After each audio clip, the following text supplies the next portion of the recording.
Now from the above definition, that is definition of limit, right hand limit and left hand limit, या तिन्ही डेफिनेशनचा use करून आपल्याला एक नवीन property मिळते.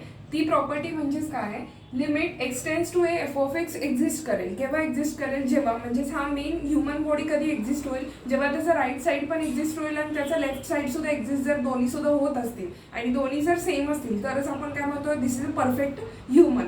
So त्या पद्धतीने जर मला लिमिट एक्झिस्ट करायचं असेल तर त्याला काय म्हणू शकतो, जर तो राईट हँड लिमिट एक्झिस्ट करेल, सिमिलरली लेफ्ट हँड लिमिट सुद्धा एक्झिस्ट करेल, दोन्ही एक्झिस्ट करतील आणि प्लस ते दोन्ही सुद्धा काय पाहिजे, इक्वल जर असतील तरच त्याला काय म्हणूया टोटल लिमिट आपला एक्झिस्ट होईल. इफ अँड ओनली पार्ट आहे, म्हणजेच हे कन्सिडर केला तर हे मिळेल आणि हे कन्सिडर केला तर हे मिळेल. म्हणजेच limit extends to F of X हा एक्झिस्ट होईल. म्हणजे टोटल लिमिट कधी एक्झिस्ट होईल, when limit extends to A plus F of X, म्हणजे right hand limit and this left hand limit both exist and equal. So there is one example which depends on a bound node. So that example is, let limit extends to a f of x is equal to 6. Then which of the following is true? Question mark. Then we have a 4 options. So option 1 is f of a plus f of a minus equal to 5. F of a plus minus f of a minus equal to 3. Option 3 is f of a plus into f of a minus is equal to 36. And option 4 is 2 times f of a plus divided by f of a minus equal to 2.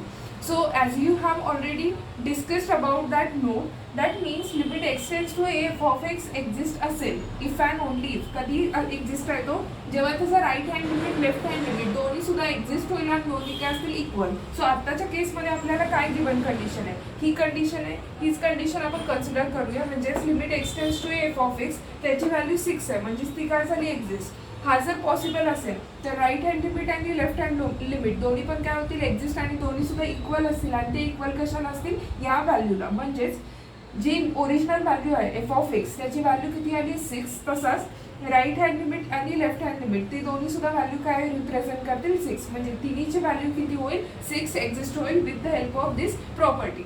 Now check करूया one by one. F of A plus म्हणजेच तुमचा कुठला आहे, right hand limit, त्याची value 6 आहे. आणि F of A minus म्हणजेच तुमचा लेफ्ट हँड लिमिट आहे, त्याची व्हॅल्यू सुद्धा 6 आहे. मग चेक करा, 6 + 6 is equal to how much, 12.